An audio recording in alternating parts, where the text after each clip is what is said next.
Hello friends, myself Professor Khemchand Surana. Today we will discuss about the anti-amoebic agents. In previous sessions we just started with this new chapter which is anti-amoebic drugs. In that we have seen the introductory part of this part basically. So the protozoal infection introduction we have seen. In that what is amoebiasis basically we have seen, and life cycle of entamoeba histolytica, or we can also call the life cycle of amoebiasis. So these all topics we have covered in previous session of this chapter.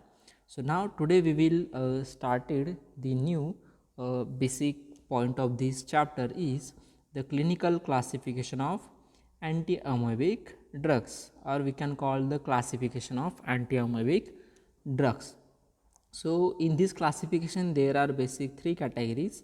So first one is mixed amoebicides, second one luminal amoebicide, and third one systematic amoebicide. So what is basically this mixed amoebicides? Here in life cycle of Entamoeba histolytica we have seen the different areas where these tropozoites and cyst form where shows their action and create these amoebiasis.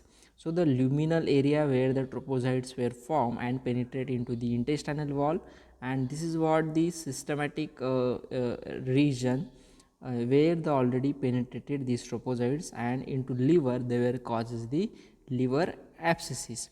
And the drugs which were act on both these area, the drugs were called as mixed amoebicides. So these are what the drugs were act on this systematic as well as luminal area called as mixed amoebicides. So the example of this is metronidazole and tinidazole. Second major category is luminal amoebicide. These where the drugs were act on the luminal area called as luminal amoebicides. These are basically used for the treatment of asymptomatic colonization state. Example of drugs in this category is idoquinol, paramomycin, diloxanate furoate. So these are what three examples, and the last class of this is systematic amoebicides. So these systematic amoebicides basically useful for the treating the liver abscess and intestinal infection caused by amoebas. So example into this category is chloroquine, imitin, and dihydroimitin. So this is what the first classification, which is clinical classification of anti-amoebic agents. Now the another classification of these amoebicides are, so two basic categories in that. First one is tissue amoebicide and second one is luminal amoebicide. In tissue amoebicide again two subcategories were there. So A is intestinal as well as extraintestinal amoebicide, and B is extraintestinal and hepatic amoebicide. So in extraintestinal as well as extraintestinal amoebicides again two categories were there. Nitroimidazole derivatives. Examples of these nitroimidazole derivatives are metronidazole, ornidazole, secnidazole, and tinidazole. And second category is alkaloids, which is the example of these alkaloids are the imitin and dihydroimitin.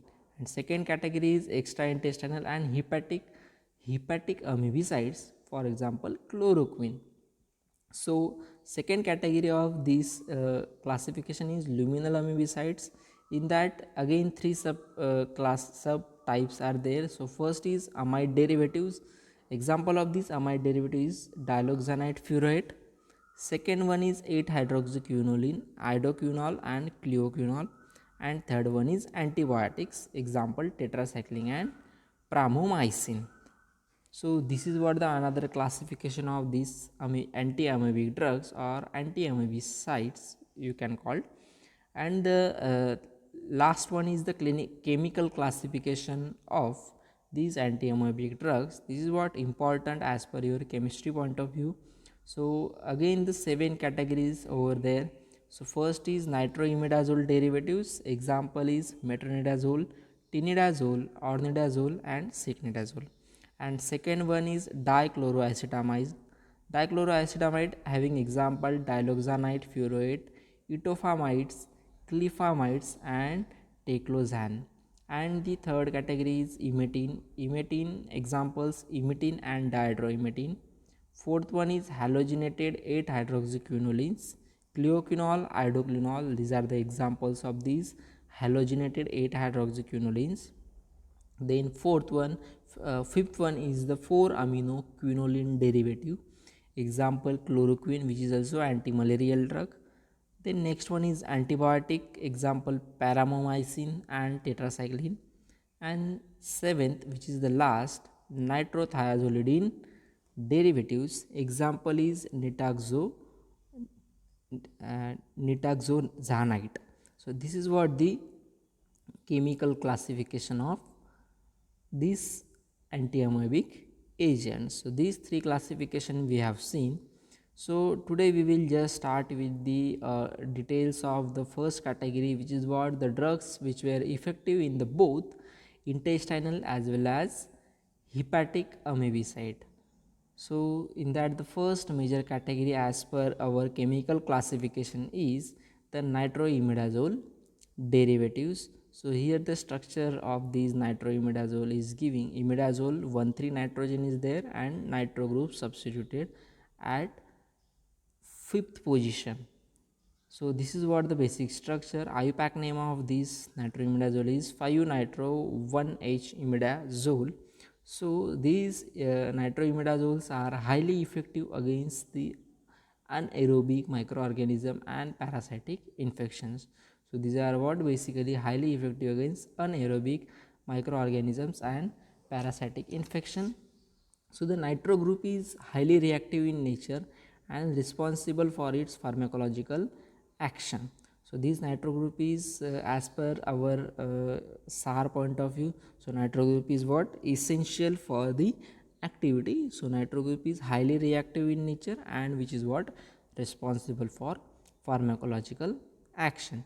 So what is that action? Basically CIDAL in nature. Okay, so CIDAL type of action they will choose. So next one is the mode of action of metronidazole, represents its category basically. So nitroimidazole, or we can call for example, so metronidazole is reduces by the pyruvate ferredoxin oxidoreductase system. So this basic drug which is the metronidazole initially, which will reduce by this pyruvate ferredoxin oxidoreductase system in obligate anaerobes, which alters its chemical structure. So after reducing this metronidazole, which the whatever the chemical structure of this metronidazole will be changes. So reduction of nitroimidazole or metronidazole derivative creates concentration gradient that drives uptake of more drug and promotes formation of intermediate compounds and free radicals that are toxic to the cell.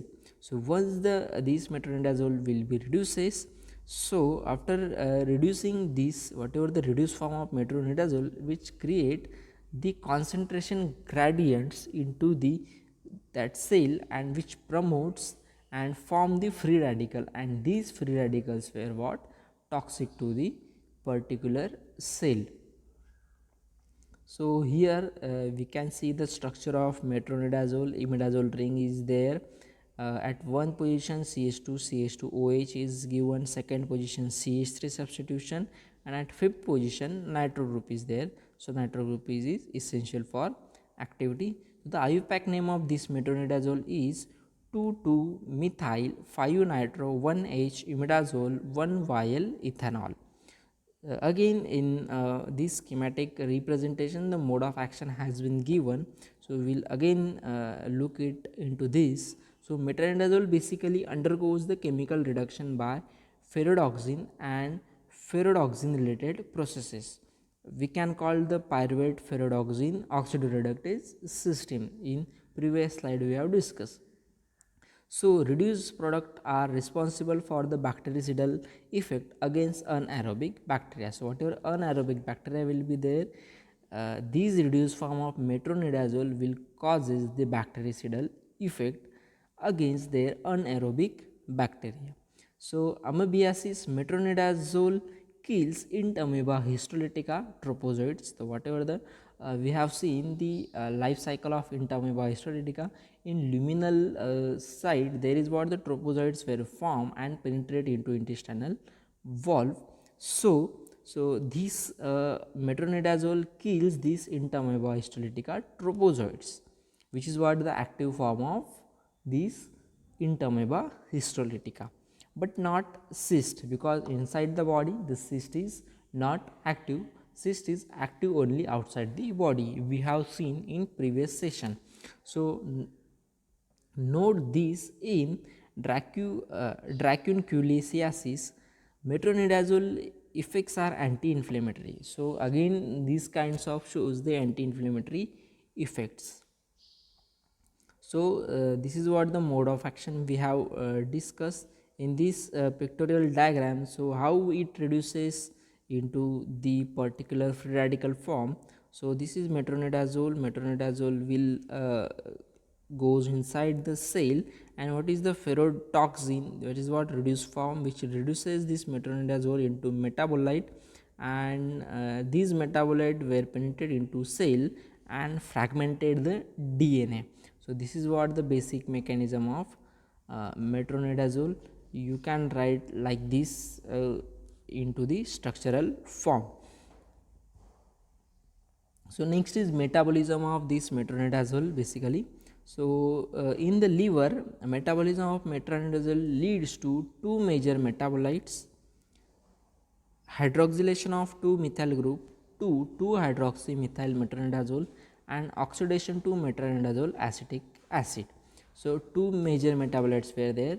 So first one is hydroxylation product, which is what 2-methyl group 2-hydroxymethyl metronidazole, and second one is oxidation metabolite, which is the metronidazole acetic acid derivative or metabolite we can solve. So here the pictorial schematic representation of this metabolism is given. So metronidazole will be given initially what the hydroxy methyl metronidazole were formed. So here structure is given, which is active. Again the metronidazole acetic acid MAA you can see. So this is again active form. Further this whatever the metronidazole ring will be there, that will be break and form this kind of structure and acetamide. So further this HM means hydroxymethyl metronidazole, which will leads the glucuronate conjugates. So this is what the metabolism of metronidazole drug. So next one are the side effects of these metronidazole basically. So it is what carcinogenic, mutagenic, cell mediated immunity suppression, then metallic taste, alcoholic intolerance, reddish brown coloration of urine, Steven Johnson syndrome. These are what the major side effects of this metronidazole, in that the carcinogenic, it is what mutagenic also, cell mediated immunity suppression, metabolic taste were observed, then alcoholic intolerance will be there, reddish brown coloration of urine because of the treatment, and the major one is the Steven Johnson syndrome. So this Steven Johnson syndrome side effect we have also seen in case of sulfonamides. So metronidazole alone rarely causes this Steven Johnson syndrome, but it is reported to occur at high rate when combined with mebendazole. So when these drugs were given with the mebendazole, it will causes the kind of this Steven Johnson syndrome. So the reddish brown coloration of urine, indication of metronidazole therapy. If the given therapy is of metronidazole, the reddish brown coloration of urine occur. So alcohol intolerance, avoid alcohol during this therapy. So this is what the suggestion: 24 hours before and 48 hours after the last dose of metronidazole. So during this period, before 24 hours and after 48 hours, avoid the alcohol during this therapy. So alcohol intolerance will causes, that's why need to suggest this. So disulfiram used in the treatment of alcohol addict, which is, and niclosamide, that is what anti-worm drug, also shows the alcohol intolerance. So these are what the side effects of metronidazole. So next major part is the synthesis of metronidazole, which will ask in examination and also in your syllabus. So the metronidazole basic IUPAC name structure is given over here: 1,3 nitrogen at first position, CH2 CH2OH, second CH3 at third nitrogen, fourth is free, and at fifth position there is nitro group. So synthesis is simple.